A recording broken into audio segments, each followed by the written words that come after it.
Hello, it is Ryan, and I was on a flight the other day playing one of my favorite social spin slot games on ChumbaCasino.com. I looked over at the person sitting next to me, and you know what they were doing? They were also playing Chumba Casino. Everybody's loving having fun with it. Chumba Casino is home to hundreds of casino-style games that you can play for free anytime, anywhere. So sign up now at ChumbaCasino.com to claim your free welcome bonus. That's ChumbaCasino.com and live the Chumba life. Sponsored by Chumba Casino. No purchase necessary. VGW Group. Void where prohibited by law. 21 plus. Terms and conditions apply. Okay, so you've sent in a bunch of stuff about tariffs and Trump, things like Liberation Day and tariffs Trump as search terms, and this article called The Trump Tariffs, A Legacy of Trade Disruption and Economic Debate. So pretty interesting stuff. Yeah, really fascinating. It looks like we've got a pretty wide range of material here to dive into. Yeah, for sure. So in this deep dive, we'll try to pull out the key takeaways and try to understand what all of this really means. For sure. Particularly like in the context of Donald Trump's presidency and, his approach to trade. Yeah, absolutely. And what you've given us is like a really good cross-section of information about like a super important time for international trade. Absolutely. We're going to, really dig into like the reasons behind these tariffs, what happened because of them, how the economics and politics all shifted. Right. And even, that phrase Liberation Day. We'll look at that too. Yeah. We really want to give you like a clear understanding of all of this, something that was really debated a lot.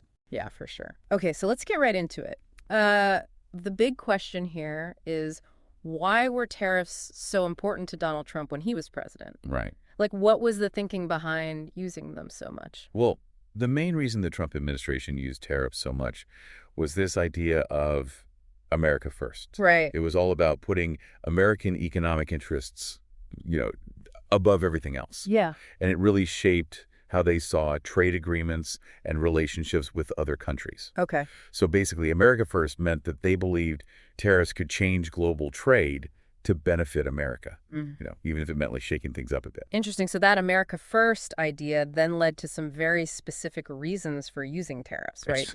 They had a few key arguments they used all the time.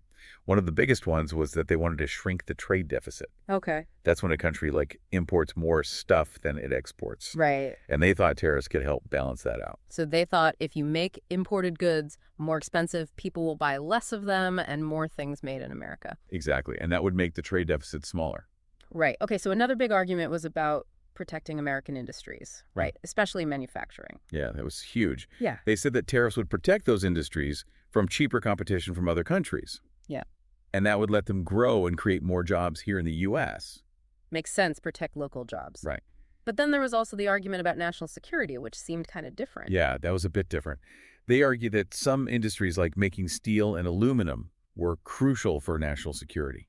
Okay. So they put tariffs on imported steel and aluminum to boost production here and not rely so much on other countries for those materials. Interesting. And then there was this whole idea of reciprocal tariffs, which was talked about a lot. What was that all about? Right. So the idea there was to pressure other countries to lower or completely get rid of their tariffs on American goods. Okay. So the U.S. would put tariffs on countries that already had tariffs on our stuff, kind of like a bargaining chip, to try and get them to remove their tariffs. Okay. The problem is other countries might not think their tariffs are unfair, and they might not want to get rid of them just because we pressure them. Yeah, that makes sense. And that could lead to like tariff wars where everyone keeps adding more tariffs. Right, it's sort of back and forth. Exactly. But the goal, in theory, was to make trade fairer for everyone. Right. I see. So those were the main justifications for the tariffs. But what were some of the big concrete actions that actually happened? Right. It wasn't just talk. They actually put some major tariff measures in place. Probably the most famous ones were the tariffs on steel and aluminum in 2018. Right. Like we talked about. They said it was for national security, and they put a 25% tariff on imported steel and a 10% tariff on aluminum from a bunch of countries, even close allies like Canada, Mexico, and the European Union. Yeah, that caused some problems, didn't it? It definitely ruffled some feathers. And then, of course, there was that huge trade dispute with China that went on for a while. What did those tariffs look like? Yeah, that was a big one. It wasn't just one thing. They put tariffs on goods from China in a few different stages, and it ended up covering like hundreds of billions of dollars worth of stuff. Wow. And it wasn't just one industry either. They targeted loads of things, machinery, electronics, consumer products, pretty much everything they imported from China. Right. And of course, China retaliated with their own tariffs on American exports. Yeah. which turned into a full-blown trade war. Right. I remember that going back and forth, it was a big deal. And it wasn't just China, right? They also put tariffs on Europe for different reasons. Yeah, that's right. They put tariffs on some European goods like wine, cheese, and other agricultural products. Okay. And that was mainly because of disagreements about subsidies for the aircraft industry. They said European governments were giving unfair financial help to their aerospace companies. I see. And we should probably also mention the USMCA. What role did tariffs play in that renegotiation of NAFTA? Yeah, so the USMCA was mostly about updating the rules of trade between the U.S., Mexico, and Canada and trying to make it easier to trade in many sectors. Right. But it did include some stuff about tariffs, especially for the car industry. Okay. Like, there were rules about where car parts could come from, which basically made it less attractive to import certain parts from outside North America. Interesting. So we've talked about the reasons behind the tariffs and what they actually did, but what about the economic impact of all of this? It seems like there were a lot of different opinions and analyses at the time. Yeah, it was definitely complicated, and economists are still debating the overall economic impact. Right. On the one hand, a lot of American companies that needed imported materials or parts ended up having to pay more because of the tariffs. I see. So their costs went up, which made it harder for them to compete both here and in other countries. And sometimes those higher costs got passed on to consumers. Right. So if a company here was using imported steel to make construction equipment, for example, the higher steel prices meant they had to sell the equipment for more. Exactly. And that could hurt their sales. Oh. Or they might have to absorb the extra cost, which would eat into their profits. Mm. And we definitely saw prices go up for a lot of imported goods because of these tariffs, like everyday things like electronics or clothes. Okay. And like we said before, other countries didn't just sit back and do nothing. They hit back with their own tariffs on American goods. Exactly. And those retaliatory tariffs, especially the ones on American agricultural products, really hurt U.S. farmers. How so? Well, made it more expensive and difficult for them to export their stuff to those countries. Right. And what about one of the main goals they talked about, reducing the overall U.S. trade deficit? Did all these tariffs actually make that happen? That's a good question. And the evidence is mixed. Okay. It seems like imports might have gone down a bit for specific countries or industries that were directly targeted by tariffs. Right. But overall, the U.S. trade deficit didn't really change much during this whole period. Interesting. And you have to remember, there are lots of things that affect a country's trade balance, not just tariffs. So despite the tariffs, that big goal of really shrinking the trade deficit didn't really pan out. Not really. It suggests the issue is a lot more complicated than just how much we import. I see. And what about that other promise of bringing back lots of manufacturing jobs to the U.S.? Did that happen? Again, it's not so clear-cut. Some industries might have seen a small increase in employment, Okay. but others, especially those that relied on exports and were hit by those retaliatory tariffs, might have actually lost jobs. Oh, wow. Economists are still studying the overall impact on jobs in the manufacturing sector. It's really tough to pinpoint the effect of just one policy when there's so much going on in the economy. Right. So it sounds like the economic effects of these tariffs weren't exactly a clear success story, and they probably caused quite a bit of trouble internationally. Oh, yeah, for sure. Domestically, like we said, there was a lot of pushback from businesses, farmers, and consumer groups who thought the tariffs were hurting the U.S. economy. Right. And internationally, there was a lot of criticism. Many countries argued that the U.S. tariffs were breaking the rules of global trade and messing up established trade flows. This led to a bunch of trade disputes and legal challenges at the World Trade Organization. Which brings us to something that came up a lot in the sources, this comparison to the Smoot-Hawley Tariff Act from the 1930s. Why was that old law mentioned so often when talking about Trump's trade policies? Well, people made that comparison because both Smoot-Hawley and Trump's tariffs had the same basic goal to protect industries here by putting high tariffs on imported goods. Okay. But the really important difference is the economic context.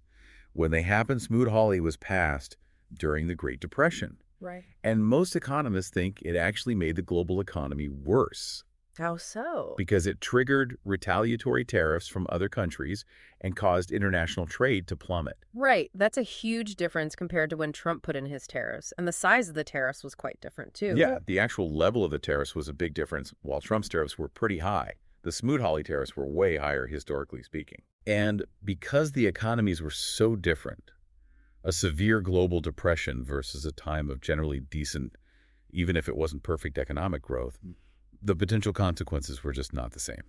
Okay, that makes sense.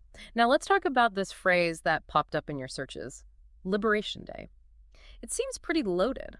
What did it actually mean in the context of these tariffs? Yeah, Liberation Day was a phrase that was sometimes used when talking about President Trump's trade policies. Okay. It was basically meant to convey this idea of freeing American industries from what they saw as unfair trade practices and competition from other countries. I see. It was a way of putting tariffs sound like a good thing, a necessary step towards American economic independence and making American manufacturing strong again. Interesting. And we noticed April 2nd appearing a lot in your searches sometimes, even with Liberation Day, like Liberation Day, April 2nd.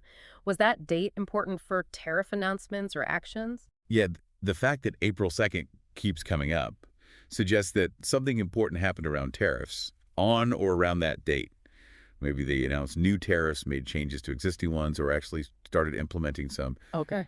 To figure out exactly what went down, we'd have to dig into news archives and official government records from that time. But it's pretty likely that some big tariff-related stuff went down on that day. Gotcha. And there were also mentions of Rose Garden speeches. Why was that place so important for talking about trade policy? Well, the Rose Garden at the White House is a pretty symbolic place. It's often used for big presidential announcements, especially those meant for the whole country. Right. President Trump often used it to give speeches about his trade policies, talking about why he was putting tariffs in place and the details of what he was doing. Okay. These speeches were usually broadcast live and got a lot of attention from the media. So lastly, let's talk about how all of this was portrayed in the media and how the public might have seen these policies. It's probably safe to say there are different points of view. Oh, yeah, absolutely. The media covered it a lot, and it often reflected the political divides that were already there. Right. Like news outlets like CNN and Fox News often had very different stories. Okay. One might focus on the bad things that could happen because of the tariffs, while the other would talk about how they'd help American businesses. I see. Publications like the Wall Street Journal and The Economist gave more in-depth economic analyses, and they often worried about the long-term effects. Right. And of course, social media became a big place for people to talk about it, share their opinions, and argue about it, whether they supported the tariffs or not. So to sum it all up, it seems like the Trump tariffs were a pretty big deal in the history of global trade. Yeah, that's a good way to put it. Yeah. They marked a real shift towards a more nationalist and protectionist way of thinking about trade. Okay. Even though the stated goals were to shrink the trade deficit, protect American industries, and strengthen national security, the actual economic outcomes were mixed and are still being debated today. Yeah. And there's no doubt they caused some serious tension internationally. The idea of Liberation Day, whatever exactly happened on April 2nd or in those Rose Garden speeches, really shows how the administration wanted people to see these actions like they were freeing American businesses from unfair trade practices. This has been really helpful in understanding this complex issue. It really shows how connected global trade is and how much impact policy changes like these can have. It really does, and it raises a really interesting question for you, our listener. What do you think are the most important things to consider when deciding if trade policies that aim to protect domestic industries are successful or not? That's a good question. Are economic indicators the only thing that matters? Or should things like international relations and the impact on consumers also be considered? Yeah, that's something to think about for sure. And for those of you who want to dig deeper, maybe check out the news from around April 2nd of those years to see what tariff announcements were made or research the arguments for and against reciprocal tariffs. There's a lot of information out there. There really is. Thanks for joining us for this deep dive into the stuff you sent in. It's been great talking about this with you. Likewise, it's been a pleasure. Until next time. See ya. Today is your lucky day. Today is the day that our $3 website works for you, paying you directly to your PayPal daily. Imagine $3 ongoing continuous payments to your PayPal account. Imagine falling asleep and waking up to $300 in your PayPal account. How would this make you feel? How could this help you? What bills could you pay? What kind of fun could you have? What does that retirement look like now? All for a one-time payment of $3. This website is DFY done for you, fully built and completely hosted, and never stops collecting payments for you. You have spent $3 on coffee on a regular, but that coffee won't help you create multiple streams of income. Click the link below. Hello, it is Ryan, and I was on a flight the other day playing one of my favorite social spin slot games on ChumbaCasino.com. I looked over at the person sitting next to me, and you know what they were doing? They were also playing Chumba Casino. Everybody's loving having fun with it. Chumba Casino is home to hundreds of casino-style games that you can play for free anytime, anywhere. So sign up now at ChumbaCasino.com to claim your free welcome bonus. That's ChumbaCasino.com and live the Chumba life. Sponsored by Chumba Casino. No purchase necessary. VGW Group. Void where prohibited by law. 21 plus. Terms and conditions apply.